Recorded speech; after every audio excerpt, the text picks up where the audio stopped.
We're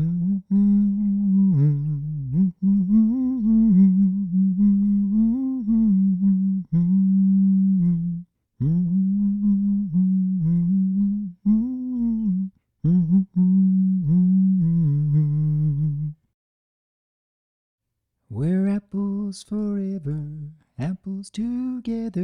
We're family, but so much more. No matter what comes, we will face the weather. We're apples to the core.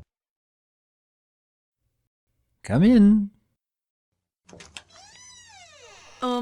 Sorry for intruding, but, I was hoping that I could, Miss Applejack, I presume?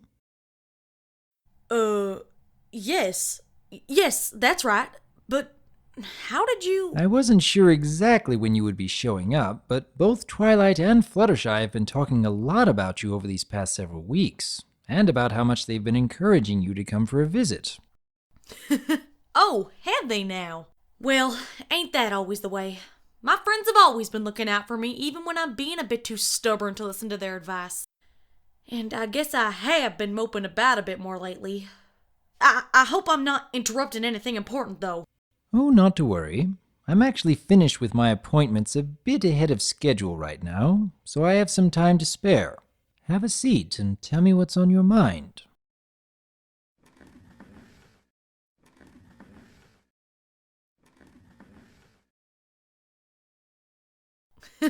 Well, ain't that an interesting coincidence? I guess I really was supposed to come for a visit today.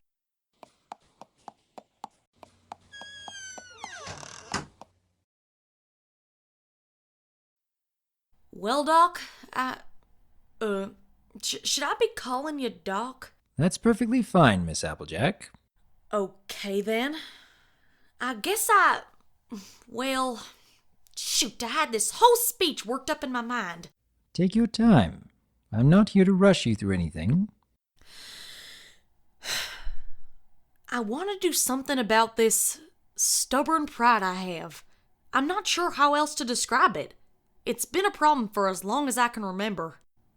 I don't know what Twilight or Fluttershy have said about me, but I've been failing my friends and even my family more times than I'd care to admit. You see, my family runs Sweet Apple Acres outside of town, and we've been living there since the time my granny was a youngin'. So you can probably imagine how much work I've had to put in to keep things going. I can remember being so stuck up on keeping a promise to harvest all the apple crop by myself that I refused the help I knew I needed. Sure enough, I learned my lesson with the help of my friends, but my stubbornness never seems to go away completely. I've lost count of how many times it's gotten me into trouble, and my friends and family keep having to show me what I've been doing wrong. I suppose I help them out whenever I can, but I don't know. I just don't understand why I can't seem to get over this stubborn pride of mine. I keep working at tearing it down, focus on being a little more humble, but it just won't budge. Keeps coming back when I least expect it. I was hoping you might have some ideas I could try. I see. Do you believe that your stubborn behavior has always led to negative consequences? Well, no, I guess not.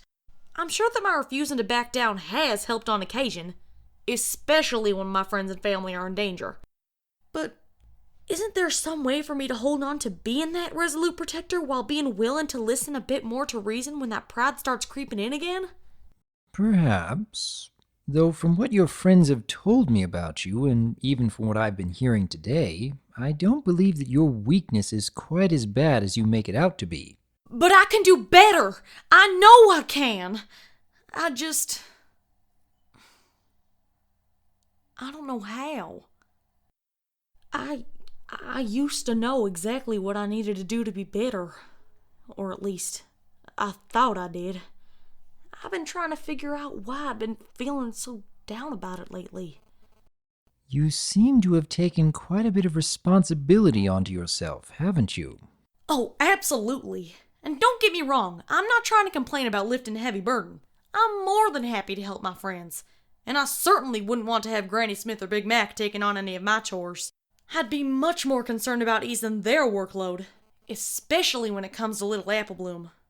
Though, Even then, there have been times when my concerns for her well-being went a little too far. Once again, I have my stubborn pride getting away from me to thank for that.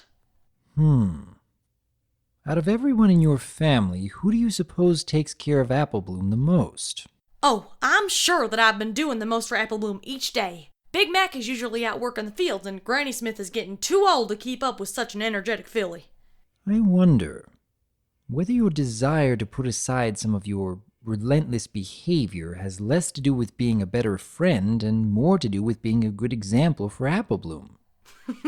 Well, certainly it does. I've been with her since the day she was born, and I know that she deserves all the best that I can give her.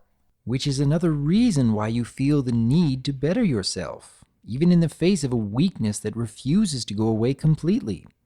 However, I do believe there is something about your unyielding nature that you might not have realized. As important as it is to set a good example for those who look up to us, through hard work, perseverance, and integrity, there is also real value in showing others that we are not perfect either, and that we also have shortcomings and limitations that we are striving to overcome. Wait, are you trying to say that telling my sister about my troubles is actually gonna help her become a better pony in the future? Miss Applejack, none of us likes to admit when we are drifting off the right course. Often we try to avoid looking deeply into ourselves and confronting our weaknesses, limitations, and fears. Consequently, when we do examine our lives, we look through the filter of biases, excuses, and stories we tell ourselves in order to justify unworthy thoughts and actions. But being able to see ourselves clearly is essential to our growth and well-being. And it is quite clear to me that you've been making those efforts on a regular basis. So, in my opinion, I think the best way to help your sister and yourself is to be willing to show your own vulnerabilities and how much effort you are honestly making to overcome your adamant behavior. And even though you may never remove that weakness entirely, you can show her how that same weakness has also become a great strength. Thus, in turn, Apple Bloom may come to realize that when she has to deal with her own personal flaws, she has an inspiring example of how she is not alone in that struggle, and how to persevere in the face of it, building self-confidence and a drive to keep improving. Does that make sense, Miss Applejack? I guess I never really thought about it that way. I mean, could Apple Bloom really have ever thought that she couldn't live up to her sister's example because I don't spend enough time showing my flaws? That's a really sobering thought. I believe you have been making great efforts to improve upon yourself and being the best you can be, Miss Applejack.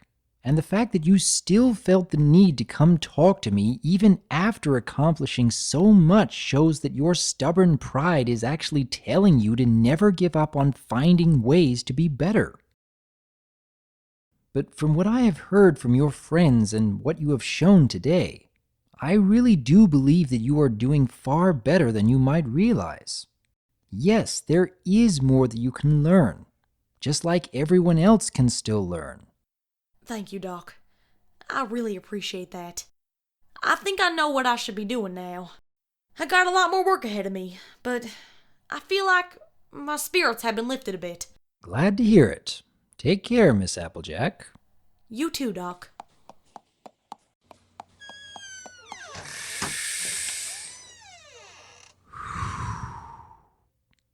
It's good to be helping.